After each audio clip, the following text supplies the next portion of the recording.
All right, hey, we're live, and I just learned something about perfume.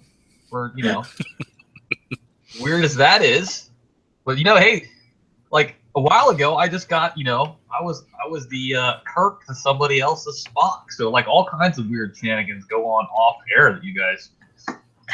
Like one day, maybe we'll do like a behind the scenes one day. You'll be able to see all the shenanigans go on. Anyway, welcome to Decepticast number 17.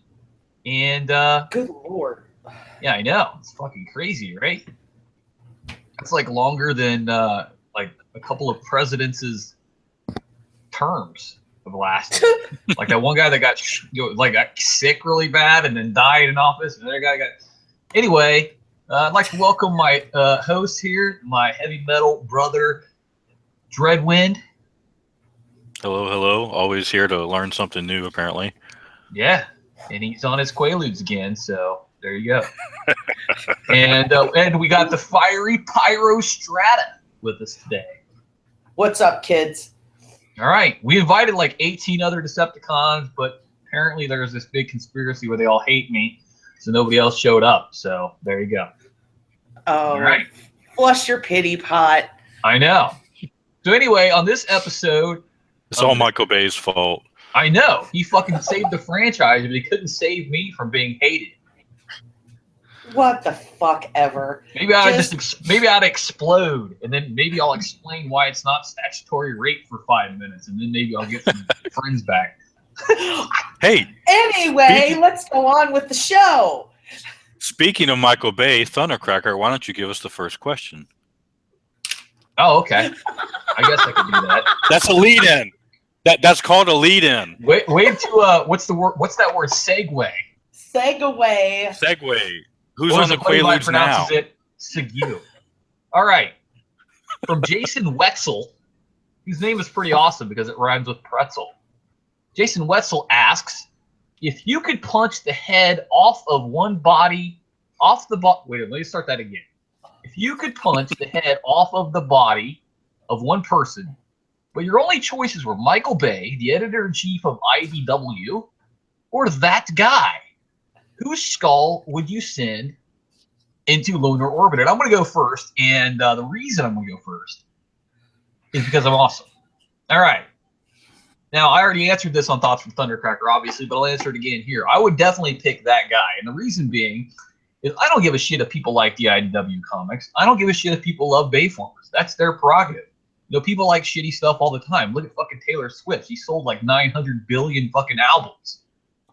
And she sucks, right? So, again, people are free to like stuff that I don't like. But that guy, he just fucking gets under my skin, and he's so prolific and annoying that I just, I can't even deal with it. In fact, we recently discovered a new subspecies of that guy.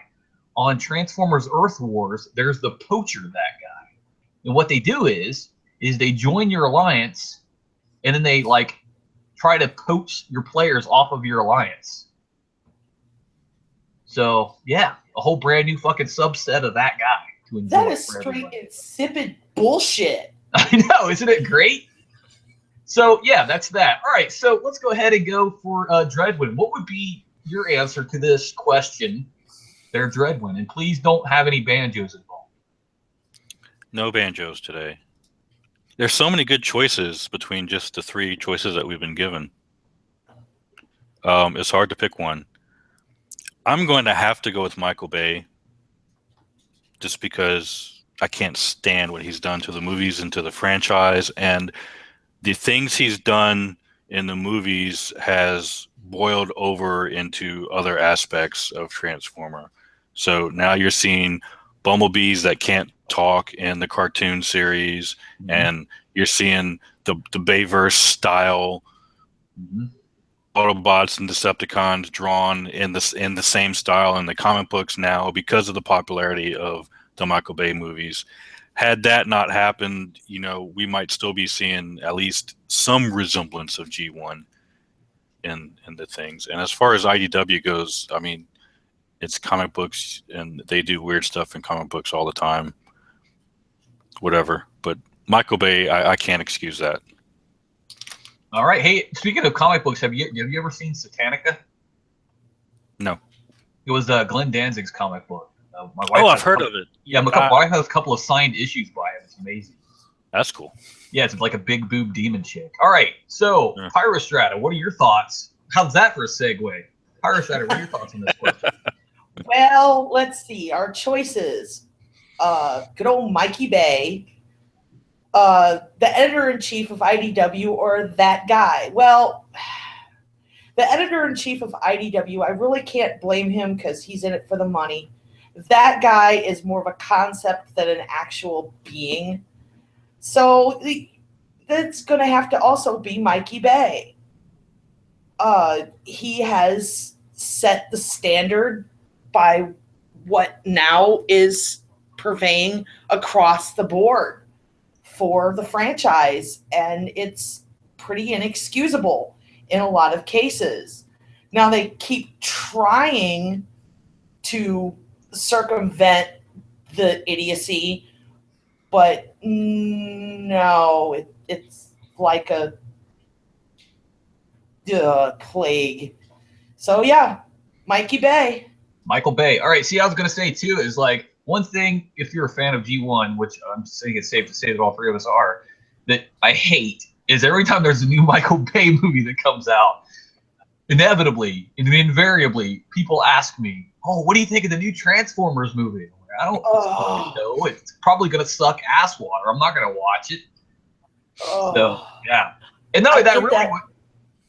I get that as a point of hitting on me. Oh, yeah? Hey, what do you think of that new Michael Bay movie? Hey. They see my gear me. They're like, oh, what do you think of the new movie? And yeah, I shoot fire out of my eyes at them. How you doing, Michael Bay lover? If you weren't my brother, I would kill you. All right. I see you like Transformers. Yeah. I like Transformers too. Yeah. See that? Panties drop. All right. Sick fuckers. Ryan, both of you. Ryan Cormier, who has a cool name, except it's not spelled exactly like the Cormier from Forgotten Realms. He just needs to drop that IE and put a Y in there. Anyway, Ryan, that was a Forgotten Realms joke for like the maybe Dreadwood might get that, I think. But yeah, I got it. I was gonna say, get on that, Ryan. Come on. All right, yeah, right on. So I mean, Jesus Christ, where's King of Sound when you need him, right? Anyway, Ryan asks, if the Matrix of Leadership chose Skywarp as the new prime, would you follow him to the Autobots, or stay with the Decepticons? I think he meant to follow him. Pretty sure he did. Ryan seems like a pretty smart guy, despite his name misspelling.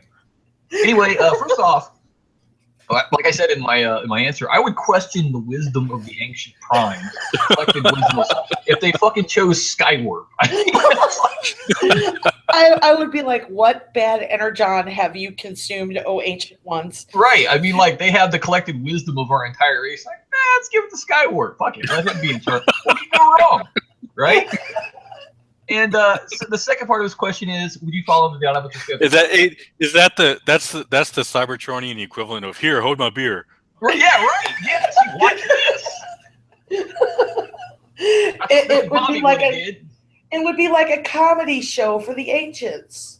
So yeah. So at any rate, and would I go to the Autobots? No, I would never ever go to the Autobots because they're a bunch of collectivist pieces of shit who give lip service to vague platitudes about their freedom, and then what they actually practice is oppression and bullshit. So that's me, and never going to be anything but a Decepticon to the motherfucking core. Dreadwood. Let me ponder this for a minute. No. Look, the only reason I'm still with the Decepticons, I don't have anything better to do. Like, I'm going to go chase after him and join the Autobots. I don't think so. I thought you were... Never mind. Okay. Listen to Chromia. Never mind. All right. So, Pyrostrata, what do you think? Skywarp Prime, you going over to the Autobots? Skywarp Prime, hell no. Go over to the Autobots. Hell no. No. Yeah, but their symbol wouldn't clash with your colors. I could care less. I am very fond of the It looks like a crying baby or something. It does. Like, And that's not very It fashion. does. Tears It's not very fashion coming forward. down. Pirates Treasure. So yeah, no, Autobots never, ever. I would just as soon swan dive into the North Atlantic. All right, that was strangely specific. All right, next question is from Jesse Ignis Graves. He asks, and again, here's one of these 3 named people. Yeah. And we talked about that on the Hangar 18, where those kind of people, you kind of hard. They throw you some curveballs. All right. Yeah, John Wilkes Booth. Right, John Wilkes Booth. John. Oh, never mind. God damn it. Who the hell is the guy that shot Kennedy? Now I can't think of him. Lee Harvey Oswald. Yeah, I forgot the other one. Yeah, last time we couldn't think of John Wilkes Booth. All right. Anyway, he asks, I only asked this because I enjoy hearing other people's thoughts on things. Which, as soon as I read that, I was like, what the fuck, man? Like, why would you say that to me on my page? I mean, like, that's kind of passive aggressive. But I think he just maybe misworded it and like didn't know that it would come off as kind of dickish. But it did, and I took it badly. I pouted about it for like an hour, as I am prone to do. I know. Nobody likes me. Violence. One. I know, it's supposed to be right. You're supposed to be the solo one, Dred, but all of a sudden you're fucking pouting. All right. Anyway, I only asked this because I enjoy hearing other people's thoughts on things. What were major problems plaguing the Aligned community, i.e., WFC, FOC, Prime, Robots in Disguise 2015? And I think it had some novels. First off, they do have some novels, and I was just recently made aware of that, and I can't. And they're awful. I was gonna say I can't even imagine reading those novels. I've read them both. Oh. Although, judging from what people say about Prime, this might be like a fucking literary ejaculation in your ear. The writing is so good. No, that's the excuse I always hear about. No. Right, so, anyway, problems with the plague the Aligned community. Number one. WFC and FOC. My problem with those games, and yes, I know everybody thinks those games are the ultimate games, and they make Tetris look like a fucking, I don't know, whale that's on crack that just keeps slamming into the side of a ship. But my problem with those games is the fucking Tron lines. I hate the Tron lines. I just can't get over it watching these Transformers that have these like extraneous Tron lines. I keep expecting them to fucking come up against Master Control Computer. It looks like the fucking weird dreidel.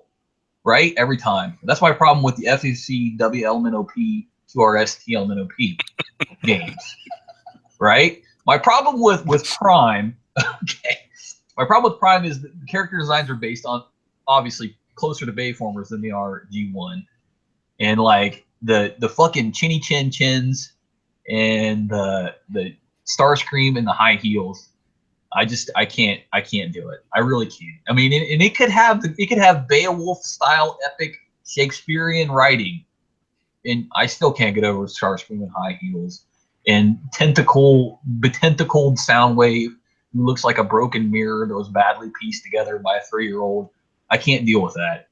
And also the little kid with the glasses. Oh God, yes. That he is like worse than Chip Chase in my opinion. I can't deal with that guy. And Robots in Disguise 2015, I don't know anything about. I've never even come close to watching that. So those are my problems with that stuff. What do you think about it, Pyrostrata?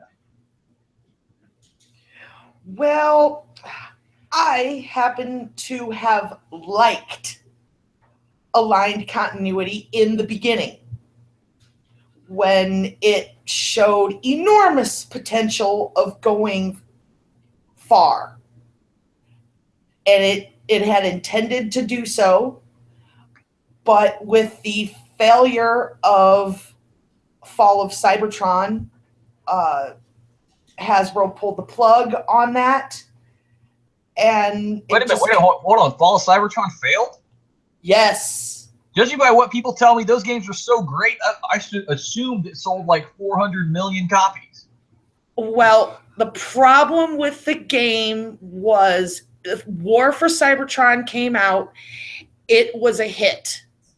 It had major design flaws in the game that were supposed to be repaired in the following game and were not. It was the game. It was the most touted game to come out, Fall of Cybertron was. And when it dropped, it hit lukewarm reception. And Hasbro just yanked the plug on it. So War for Cybertron was first? Yes. Because I own one of them. That must be the one that I own. Yeah, so War for Cybertron was first. Like an hour. Fall of Cybertron was second.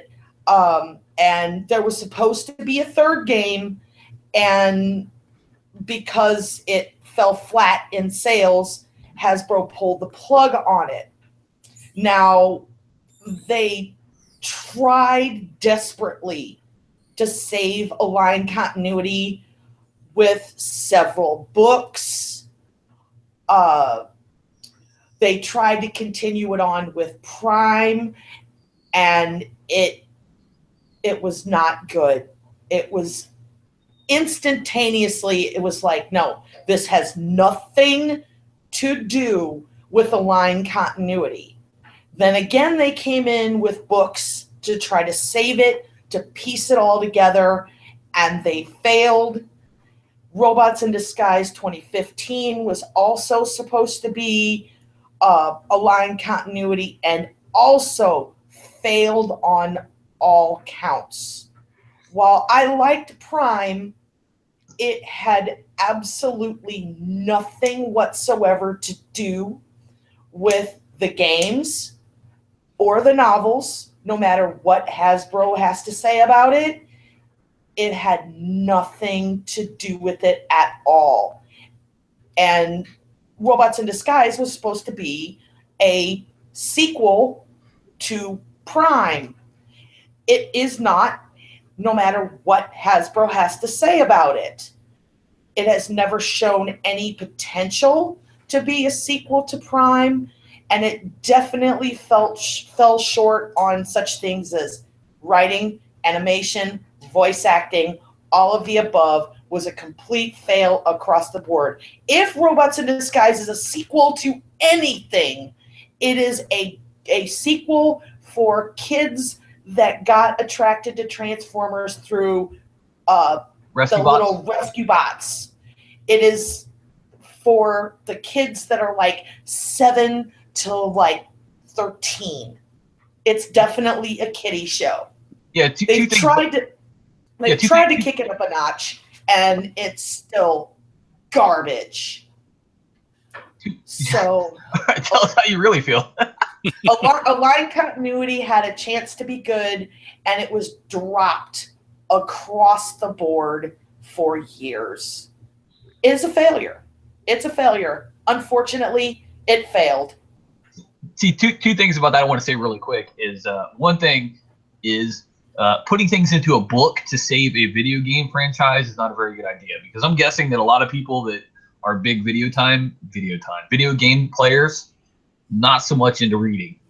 No. And I hate to be stereotype people like that, but I know there's a lot of people who have never read a book in their adult life.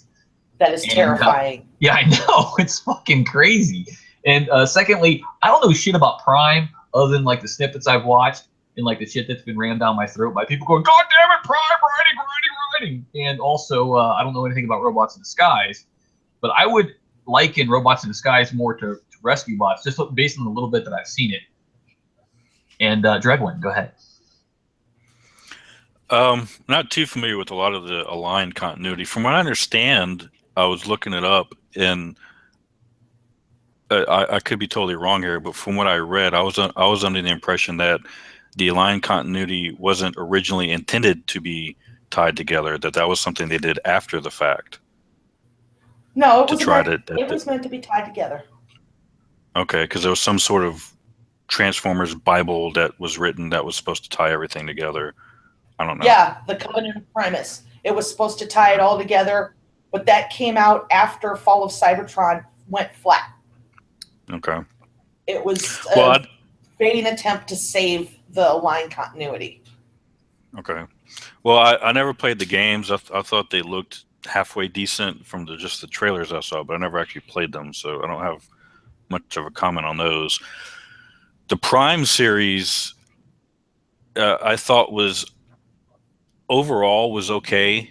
I'm not a fan of the the redesigns on a lot of the robots. But I thought they did a pretty decent job with several of the characters, the actual characters themselves. Yes. Designs aside, I'm also not a fan of the Raphael and most of the kids that are constantly thrown in all the episodes. Just get rid of them. Well, in defense of the kids, if you watched it, they are probably the most realistic group of kids that have ever been put in any Transformers series since the beginning. So what you're saying is they're a shit sandwich. No, they actually matter. Well, the Raphael kid is just so, you talk about overpowered characters. There's one right there. Yeah. I know it's hard to say that a human is an overpowered character, but you have an 11-year-old, I'm assuming he's 11. Yeah, he's the Omni genius. And he's sitting there, and within 30 seconds, he's decrypting Cybertronian code that he's never seen before, faster than Ratchet can do. And he understands Bumblebee's squeak speech. Right. He's the only one that can understand Bumblebee. It was never explained as to how. Yeah, he just automatically understands them. He's a super whiz kid that can decrypt and hack into anything at 11 years old. It's just ridiculous. So yeah, the main kid, the older kid's not that bad. They got away with that because when they introduced Raph, they introduced him as a genius kid who's 10, 11 years old in high school. He was in the same school as the rest of the kids. They were all in, I think, 16, 17 years old. And here he is in high school with them. Right. Well, I've known some kids that were kind of prodigies, but I don't know any of them that were like working at NASA at 11. Yeah. It can happen. That was my biggest problem with the show. That along with the visual designs of most of the characters, visually speaking, but the story itself, especially once they got into it later on in season 1 and going into season 2, the story did get better and it turned into a better series. The other stuff I can't really comment on, so I don't know much. I don't follow that other stuff, Robots in Disguise and all. I didn't follow. So. All right. I'll take that as code for he probably has tattoos of the characters. He just doesn't want to admit it. Do you want to kill him too? Yes, I do, actually. All right. William Bristow asks, why is Prowl batshit crazy? And here's my thing, right? I'll explain this, right? There was an episode one time of The Sopranos, and Christopher Moltisanti is talking to somebody whose name escapes me, and they're talking about Tony Soprano. And they're talking about Tony Soprano's weight. And Christopher Moltisanti, I think he was talking to Tony Blendetto. And he says the reason why Tony Soprano is overweight is because he's tamping down his emotions with food, by eating food, right? That's why he's overweight. And I think the same thing applies to Prowl, just not with food, is he is the enforcement arm of an oppressive regime, and that requires him to tamp down all of his emotions. So what he does is he's kind of like a Vulcan. He has, you know all about this, Spock. He's like a Vulcan where he's got all of his emotions like tamped down, and then like once you like unseal that, like for Ponfar or whatever, they like just come out like, and he like fucking flips desks and goes fucking nuts and like becomes the head of Devastator and like fucking does all kinds of weird shit. So there you go. I managed to slip in 3 fucking references in that one thing. So Pyrostrata, why do you think Prowl is so batshit crazy? Well, if you stick with the letter of the law too long, and don't give any leeway to things, especially in combat, that will drive you batshit crazy. Well, you never trust paladins. Okay. Yeah, he's an enforcer, and they put him in full combat. You really can't make that segue very well. and yeah, I mean, yeah. They like to do that. Hey, Ratchet, I know you're over there trying to repair that guy, but pick up that rocket launcher and get on the front line. Well, Ratchet's an asshole. You can't argue that. All right, Dreadwind, why do you think that Prowl is so batshit crazy? Well, he has access to all the good green energon. Oh. You think he confiscated They confiscate it, right? Yeah, I mean, what do you think they do with all that stuff when they stash it away? Ah. So you're going with they got the good stuff. So you're going with the Super Troopers theory. Oh yeah, they got the good stuff too. Tastes like berries. All right. No wonder. That's why he forgets what side he's on. He just jumps on the Devastator, right? It's like, oh man, Devastator up the head, dude. Pretty sure I was the head last time, man. No wonder he gets along with Beachcombers. All right. Corey Landis asks, as an individualist, do you see the possibility of chafing against Decepticon control sometime after the Autobot oppression has been thoroughly dealt with? And yes, I already have problems with like some of the dumb shit that Decepticons do. And I mean, like, I'm just not like a big, hey, let's follow policy to the letter type guy. And that's one of the reasons why I don't like the Autobots, is because they're like, okay, here's this rigid monolithic doctrine, and you have to follow it. And if you fucking deviate from it, then you will be violent with you. And yeah, deviation sometimes involves like bombing shit and killing innocents. But I mean, you have to, let go of your rage sometimes. So that's what I think about it. What do you think about it, Dreadwind?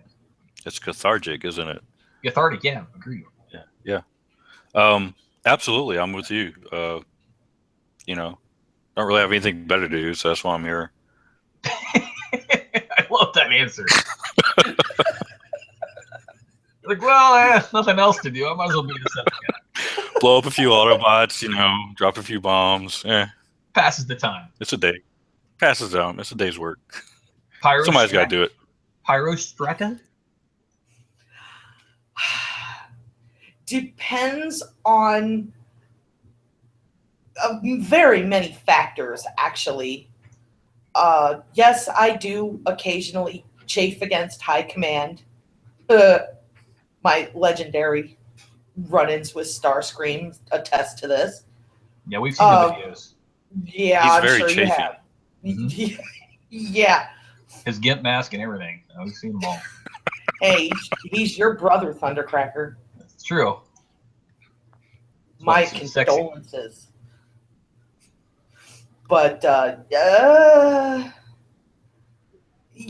I would sometimes have to question authority should the end of the war happen. So yeah, I would. Okay. All right. Our next question is from Jaqueline Stone. And her question is, ever have a mission that ended so badly that Megatron doesn't even want it bought up? And, let me direct your attention to Autobot. Autobot. Where they have this dance club called the Dancetron. For some reason, they're trying to hypnotize people into like being these Decepticon cronies. Like for some reason, they go in there and there's like a soldier and he's in there like grooving, and there's like a nurse in there grooving, and there's like a fucking like Renaissance reenactor in there fucking dancing around. There's a housewife in a bathrobe and curlers. Right? Yeah. It's like what the fuck is this? So anyway, the Dancetron is one of those things that that wasn't really like a solely Megatron joint, let's just say. I mean, Starscream had a lot to do with it, but yeah, that's one of the ones that he doesn't want bought up at all, because yeah, it was just so dumb. He doesn't want to hear about it anymore. And Dreadwind, what do you think would be a dumb one that Megatron doesn't want, or a failed one, failed so badly Megatron doesn't hear about it? Well, there's one in particular, but if I told everyone, I'd have to kill him. Ooh. So We'll just go with we'll go with the one that when he finally had Optimus defeated, and rather than just completely eradicating what was left of Optimus, he used his body parts for the defense of the city. Remember that one? Oh yeah. And his body was like part of this robot alligator, and his I do remember that. And one thing had his arms on it. Yeah, and with the gun was was supposed to be like this turret at the top of the building, and Yep. It's like you won. He's defeated. Let's just leave his parts laying around for the Autobots to collect and put them back together. Brilliant. That's a good point. He probably should have put those with a car crusher or something. Right. Or hey, how about throwing them into the sun? There you go. That's a whole nother one that they did stupidly. All right. Pyrostrata, go ahead. Dumb plans. Dumb plans that Megatron doesn't even want brought up. I am not going to flout High Command and bring them up, unlike you two, who will suffer for doing this. So I'm not even going to go there. I'm just going to wait for High Command to beat your asses. Hey, you know what? They so can I'm bring going to it. laugh at you. They can bring it. That's all I gotta say. I'm gonna rambunctious move with it. Oh yeah. Okay. We're rebels, Pyro. We're rebels. Right. I'll be sitting there watching as you both get destroyed, Hey, laughing at you. You know, we were talking about chafing against Decepticon stuff. There you go. Yeah. So I just wanted to say too that on the TF wiki for Autobot the episode. How it always lists the cast where it goes Autobots, Decepticons, humans, or whatever. There is a human. It's actually 7 of them. They're called Stylish Man. I don't know why that amuses me so much, but it does. All right. So Jack Ball, who also has a great name. It reminds me of his name just reminds me of an AC/DC album, because half of AC/DC songs are about people named Jack, and the other half are about balls. So, but if you think about it, there's 4 AC/DC songs about balls. All right. But we've got the biggest. Yeah, balls them all. Right. All right. So Jack Ball says, would you consider being a target master? No, I would not consider being a target master. I don't want to fucking have some squishy ass flesh bag that I'm depending on to hit shit. Now, if I had to be a target master, I would have Frank Castle, the Punisher, as my target master, because or the outlaw Josie Wales as my target master, because he has that badass thing where he flips those 6-shooters around, and that's pretty awesome. I would do that just for the chicks it would get me. What do you think about it, Pyrostrat? No. The answer is no. Binary bonding with a meat bag? No. Now what if it was a Japanese version where they're actually little robots? No. Okay. No. I do my own targeting and firing just fine. Thank you. No, I don't need any assistance on the matter from any outside sources whatsoever. No. Let me throw this at you. What if the target master was Synergy from Jim and the Holograms? Double no. Have you ever seen her outfits? They're amazing. No. All First right. off, I don't like Jim. So you can have the little earrings, the stars. No. Your whole look. No. Think how disguised you would be. No.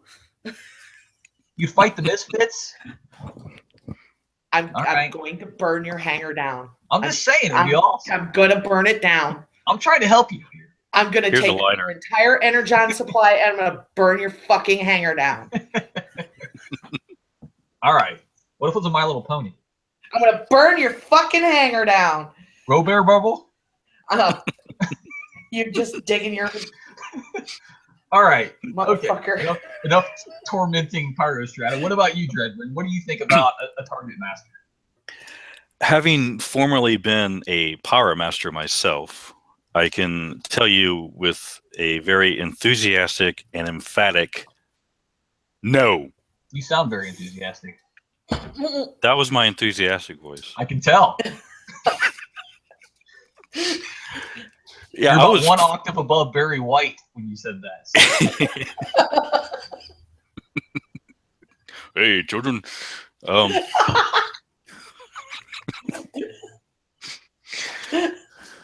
right, so apparently it seems like we're of one mind about Yeah, the. having I was basically forced to be a Power Master to begin with. It wasn't exactly my choice. Me and Darkwing got stuck on a planet where we were basically about to be completely deactivated without their assistance. So we didn't have much choice in the matter.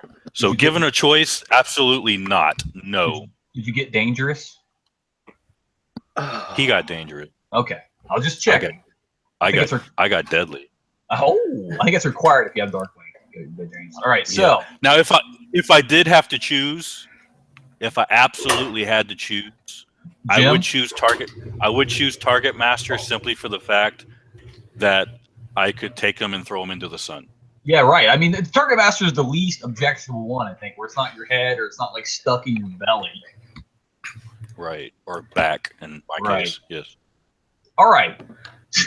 So we went kind of on a bizarre tangent there. I think it was because of Pyrostrator's desire to have who's the workout to destroy you. Who's the sweating to the oldies guy? That guy as her Target Master.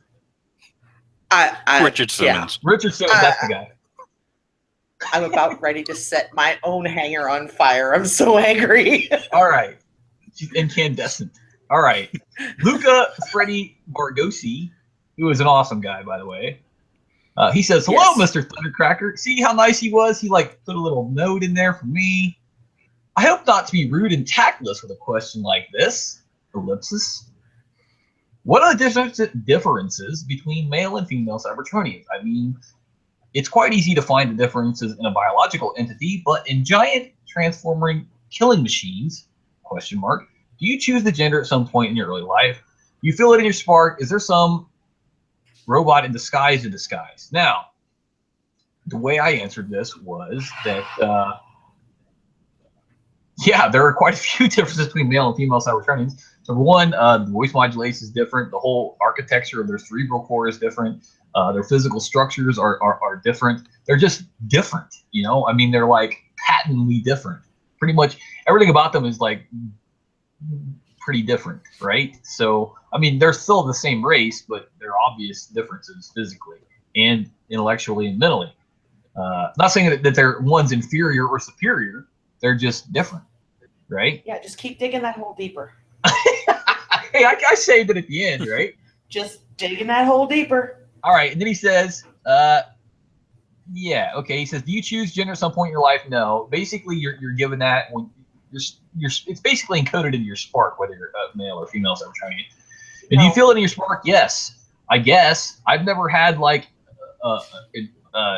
instance to question my gender, so I don't know because I feel the same way all the time.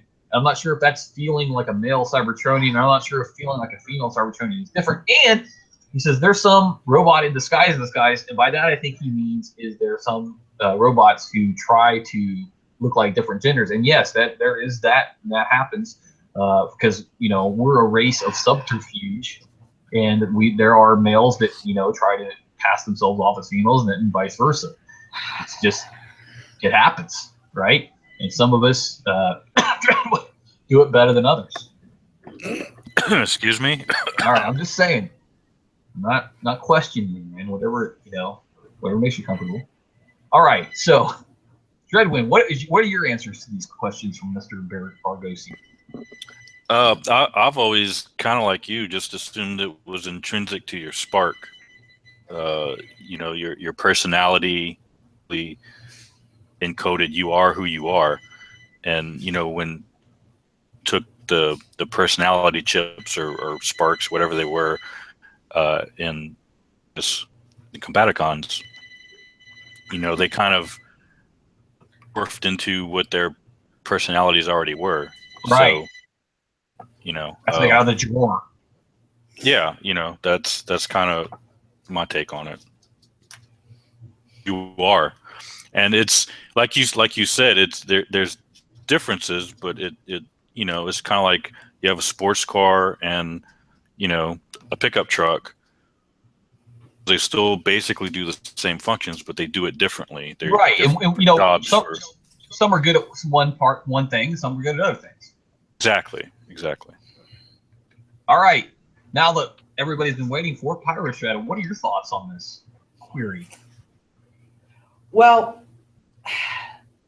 Cybertronians really don't have gender, so it's a choice. It's a choice whether or not you wish to carry a larger frame or a more lithe frame upon your spark inception. I chose to look the way I do. There is no gender differentiation that I ever saw. Femmes could do the same things that mechs did. There was no differentiation when I was in the arena. I fought mechs all the time with no problem. So yeah, there's no quote sexism on Cybertron. Mechs and femmes are the same in most areas. Where the differences come is in size. Mechs are bigger because of the way they're built. So they are a little bit stronger, but not by much. Well, it also depends on the individual too. Like if you took Firestar and put her up against Gears. Me? Firestar is definitely, probably stronger than Gears. Well, yeah. Because she's like pretty brawny. But yeah, the gender differentiation, and humans have a tough time understanding that because they are a biological entity, and there are vast differences between their males and their females. I know that one little kid in Kindergarten Cop explained it. Yeah. Well, see, with humans require it for reproductive purposes, whereas Cybertronians, we don't. Good point. So, that does not, I think most humans don't grasp that concept. So, yeah, it's more of a choice, but on a level that is a little bit different because it is upon spark inception. So, yeah, none of us remember the choice. It was just made. All right. I believe... sorry. Go ahead. I'm done. Okay. I'm done. I'm going to cut you off. There was a pause there, and I was like, jumping in there. All right. Okay. Awkward. All right. Matthew Plord? I don't know. Matthew Plord says, what part of your collection do you love the most? And I got to say, part of my collection I love the most is MISB Metroplex. I looked for a Metroplex that was MISB forever. I have 3 Metro... What is the plural of Metroplex? Man, Metroplexi? I have 3 Metroplexi. I have one that's in pretty good shape, and it's 100% complete, but it's broke at the waist, like in half. And then I have one that's 100% complete. It's got a little bit of yellowing, but it's otherwise okay. And then I have my MSB Metroplex, which I love, and it's just got a little bit of shelf wear to it. So that's my, and I know it's Metroplex and it's an Autobot, but I like it. So that's mine. And Dreadwin, what is yours? And don't say the goddamn McDonald's toys. Oh, damn it. because the Fry guy is just, anyway. No, if we're talking Transformers, probably my masterpiece Skywarp, because I like to and pretend that he's an auto. What? Joke. Give him the Matrix. That needs to be done. It's a joke. Skywarp Prime. Give him I had the one. Matrix. I was Skywarp Prime. But yeah, that's mine. It will be done. Skywarp Prime is your favorite, you said? Or Masterpiece Skywarp, you said, right? I'm not sure whether you're joking or not here. You're talking about Masterpiece Skywarp, right? What? Okay. I don't know. I got a little lost there for a second. You're breaking up also a little bit there, Dreadwind. Okay. What about you, Pirate Shark? Well, I guess part of my collection would consider like a whole block category. Mine is my masterpiece collection. I have like 30 of them. Nice. I love the masterpiece line. Yes, they are rather expensive, and my aft section hurts every time a new one comes out that I have to own. Yeah, especially the MP11 Seekers. Oh, yeah. When they retooled the Masterpiece Seeker mold. Yeah. And got rid of the skirts, because the skirts sucked. I was very happy. I own lots of the MP11 mold. Yeah, I own a couple myself. Probably I own more MP11s than the original, simply because they're that awesome. But yeah, the pinnacles of my masterpiece collection, and there's two that sit at the top of my favorites in that line, and that Thundercracker and Takara Thundercracker? I have them both, and they are high, yes, but we are high. The highest are a tie between Masterpiece Soundwave and Masterpiece Shockwave. Magnificent figures. Absolutely stunning. Perfect in every way. Yeah, I agree with you on that. There's nothing that I would suggest in changing in either one of those toys. Now, since you brought that up, are you going to get MP32? I want that one so bad, but the price point is way out of my range. If they bring it down, bring it down, say $50, I would do it. But the price point is just set way, way, way too high, and I don't understand why. I will never own a Beast Wars masterpiece. It just won't happen. Hell no. No. That's what MP32 is. MP32 I thought you were talking about MP, the Megatron, the new Megatron. No. MP32 is Optimus Primal. Oh shit! No, I will never own that. Ew! No. That's $110. Let me ask you this, both of you. What we'll go to Dreadwood first. Do you think that it was a good idea to release Cheetor and Optimus Primal before Jazz? No. Pyro? No. Yeah, come on, it's Jazz. Absolutely not. There's I could probably list 20 just off the top of my head G1 Transformers that they should have gone with before they went into Beast Wars. Right. Absolutely. And they're gonna do Inferno and Grapple before Jazz too, which is mind-boggling to me. Well, Inferno's been out for a while.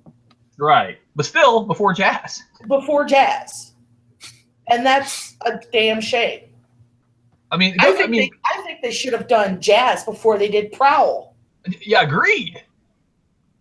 I don't know if I had to choose. But actually, a pretty good segue here. Actually, which Autobot do you hate the least? Is our last question. And Jazz is among those Autobots that I don't hate, and the reason being is because Jazz, first off, he sounds like Hong Kong Phooey. Secondly, Jazz is not a pompous asshat like most Autobots are. Jazz is kind of laid back. He's kind of like Dreadwind over there. He's kind of got that baritone voice. He's kind of like, coming in there from the South with banjos and rowboats full of dudes that are going to get sodomized. He's just like super duper laid back guy. And until you get him in combat in the field, and then he will kill you. I like Jazz. I don't hate Springer. Springer to me is like kind of like almost an anti-hero, where he's like a good guy, but he's not going to be bothered with like stupid rules and regulations. He's going to do it his own way, etc.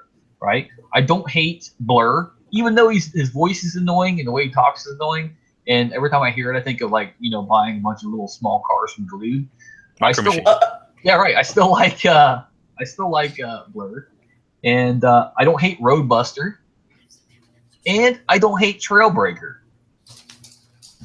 So I can't even believe I forgot my most least hated Autobot is Perceptor. I was gonna say, where is Perceptor come in here? I know, because Perceptor is like easily my least hated because the guy's a genius. He picked the wrong side, obviously, but there you go. That's my list of Autobots that I don't hate. What about you, Dreadwind? Who do you not hate? I agree with you on Perceptor. I can't bring myself to hate Hound. I can see that. He was one of my first. It was actually one of my first toys, which I guess is one of the reasons why I've always liked the character. You still have him? No, his head broke off a long time ago. Is he super loose? He would be if he was still around. His head broke off. I know that my first Hound, it was like basically just like a ragdoll after a while. Oh yeah. Yeah. My Ravage was like I couldn't even transform Ravage anymore because his legs wouldn't stay up. His legs would just kind of they'll just dangle. But back to Autobots, Springer comes to mind. For some reason, I like the Junkion, the Wreck-Gar. I can see that. Yeah. Is it because of his axe thing? The axe and the fact that he turns into. I'm a fan of motorbikes, so I like that he changes into a motorbike with spiked wheels, and he's got the spiked shield when he transforms. And they weren't inherently Autobots to begin with; they just kind of happened to join them. So. That's a good point. I like that. That's a good list. Yeah. Kind of shocked he came through with a pretty good list there. I thought you were gonna be like Bumblebee, Gears, Brawn. Goddamn, listen to me. No, who's the one you hate? The Wheelie? The space saucer guy. Oh, Cosmos. Space Nipple. Space Nipple. The hubcap in space. Yeah, that's like that joke has gone way far on the internet. I see people talk about Space Nipple, and they're like on. I know they got it from. They talk about erotic grimace too. It's weird to see that sometimes people doing that. So, Oh yeah. Yeah. Somebody asked me one time why I call him erotic grimace. I'm like, well.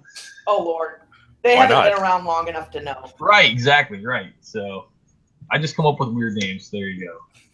All right, Pyrostrata, Autobots that you don't hate.